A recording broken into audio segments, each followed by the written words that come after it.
Welcome to Coaches Weekly. I'm Eric Perry, joined by Coach Andrew Chizzo of the track and field team. Coach, thanks for joining me. You bet. Hello, all. So, last week you had the Heenan Invitational in Naperville. How are you feeling? Feeling good. I say that with a little bit of reserve. Okay. We're getting to the point right now. We have a lot of dings and bumps and things going on with the team. So we're just moving along as we're moving along as best as we can. Yeah, a lot of great PRs to talk about. I think we have 74 on the record right now so far, Wow. so that's awesome. We had 23 total last for the Heenan invite as well. So I brought my handy dandy PR poster that we can show it off in a moment, but Wow. it's only going to get bigger too, which Oh, is yeah. kind of fun. Yeah, sorry, we can continue on from there. Good, that's fine, yeah. How do you plan to fix those, as you said, dings and bings? So here's the good thing. Junior, seniors, the veterans, they know how their bodies are. They know how it reacts. Usually when the meets start or the competition season starts is when things start to, training wheels fall off and, for any number of things. But they know their bodies better than we do.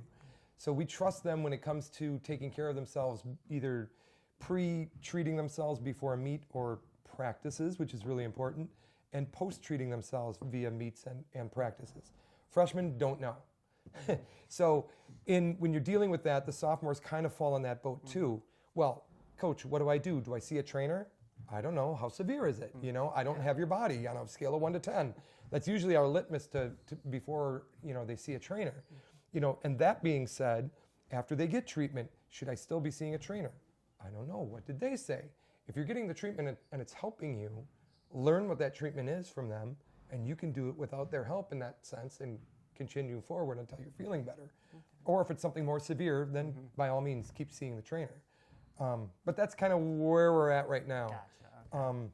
The freshmen and the sophomores being younger, not having the impact on their body that they did in the high school season because it's so truncated, not practicing as long as we have, and now we're competing at this, is causing a little, a lot of shin splint issues, some knee issues, hamstring issues, quad issues, hip issues. I could go on and on, but it's usually from the waist and below. So gotcha. that's how this kind of starts up. You mentioned you had 23 PRs. I think it was, 13 on the men's side, 10 Yeah. on the women's? Yeah, it was great. Great stuff to see. We're going to see much more, but the fun stuff to see at this point in time are the throwers.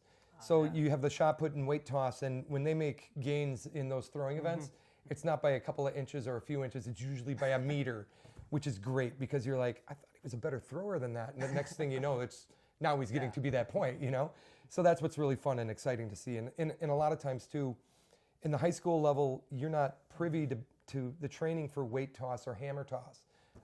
And so when you come into college, everybody's kind of got that blank slate. So they all start off at a base layer, and then it just goes up from there, which is fun to see because it's exciting for them because they're making gains, and it's a new implement to be kind of tossing around in the gym and in competition too. So it becomes like a new fun thing for them as well. So. Nice. Yeah, that's a long-winded answer. I'm really sorry. It's a good answer. It's a good answer.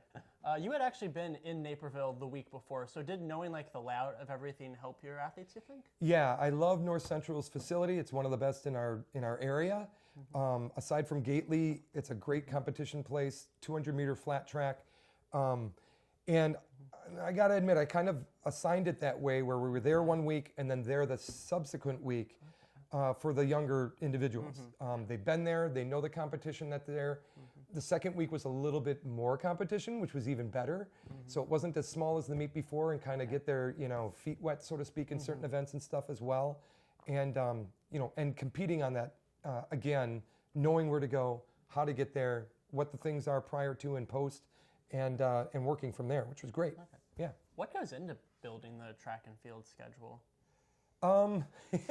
Sometimes it's thinking like I did, which I'm not saying it's good or not. I just was thinking we were getting a heavier freshman class in. Okay. So what's going to make their transition into competing easier for them? I could have had some other meets at various locales, some probably farther away. Okay. I like having meets for the indoor season more local. Okay. Why stress and go, hundreds of miles when we have some really good facilities within grasp here, and being able to compete at a fairly high level just in and outside of our conference being local. So that's kind of where my initial thoughts were. The fun part also gets to be when conference is looming, we might be a week or two away, and we're dealing with, well, what are we doing? Who are we going to put where? Where do we get the most bang for our buck in points? And then them competing at that and then seeing, well, now it gets really fun because now we can try and find post-conference stuff. That's where you kind of might have to travel a little bit more, finding higher levels of competition in order to gain access to nationals and qualify for nationals. So, gotcha. Okay. Yeah. Okay. To go along with the 23 PRs, you also had several top 10 finishes. The highest one, I believe, was Eve Shelton's finished third place in the 60 meters. You're expecting big things out of her in her senior year? Absolutely. She's been a workhorse for us for many years. She knows competition really well. She's got a great mindset when she goes into and out of competition. Like I said, she's been around for a while. She's quite the veteran. Yeah, I'm expecting big things out of her. And I if you were to ask her, she would say the same thing. I think my favorite thing about her is the way she leads the team. A lot of times, we get together before the meet and everybody's in a big circle or a huddle, and she'll be the one, delivering the pre-speech or what have you. And a lot of it's spot on, positive mental, imagery for yourself. Never get yourself down. Always create a happy place that you can always go to in case that were to happen. God forbid. But yeah, she's got a great head on her shoulders. I'm looking to see much more. This was her first meet since the new year, I guess. So to see this high level of her already is great. I think she was 3/10 or 2/10 off her PR already. So yeah. I think already where she's at, she'd be happy with. But again, that's another person that has some bumps and dings, and we've got to kind of weather through it. And with a technical race like the hurdles, one bump or ding on a hurdle, and that's throwing you all off. So, her, like I said, with her positive mindset and going into things, that becomes paramount, so. Okay. Yeah, important stuff.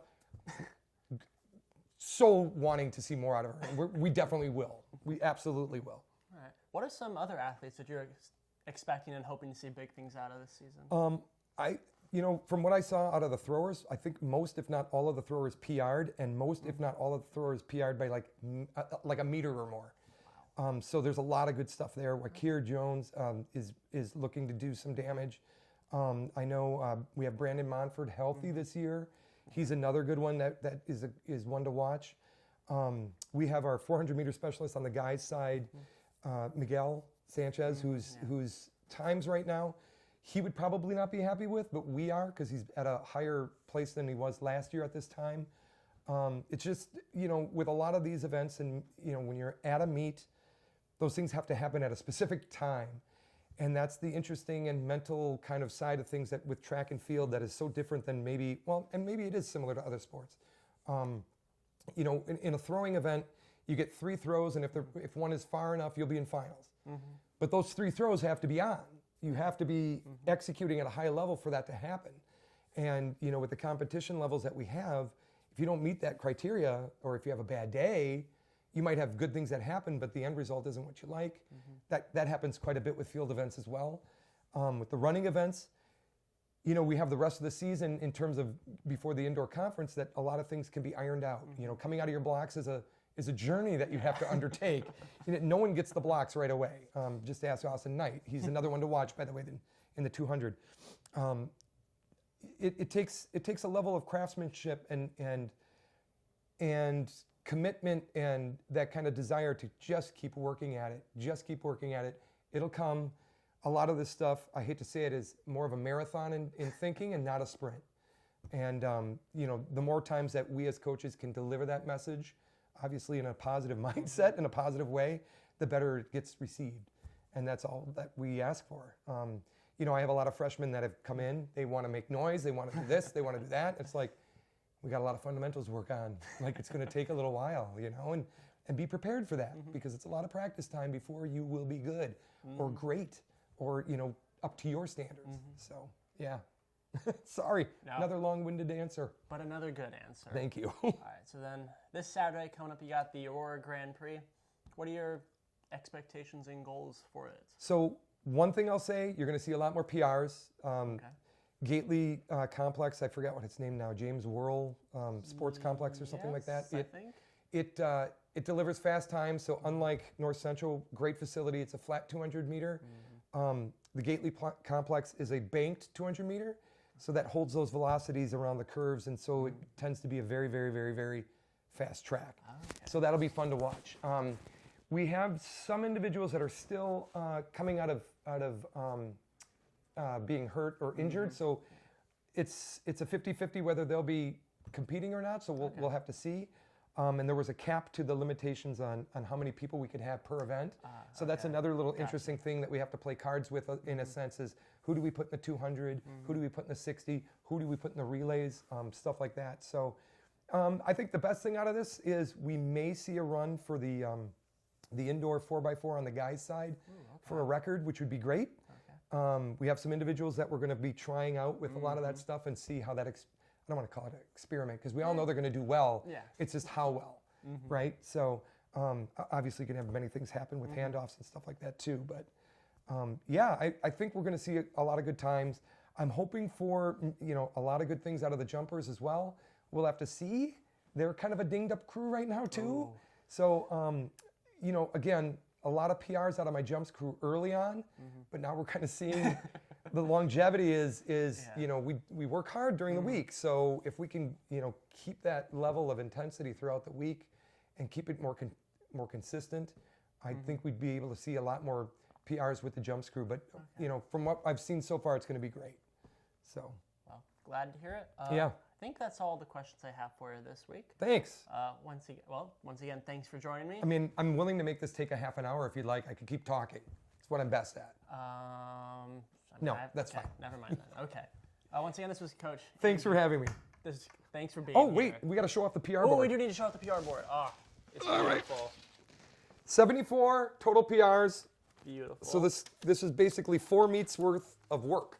Glorious. And obviously this isn't everybody on the team, but pretty soon everybody will be on here. Oh, yeah. And that'll be great. And I got to get more cardboard to make a bigger board. Fill. This might be our backdrop for the next one. Ooh, that's a good idea. Yeah. Beautiful. Have a wonderful day, everybody. I've been Eric Perry. This was Coach Andrew Chizzo. We'll see you next time.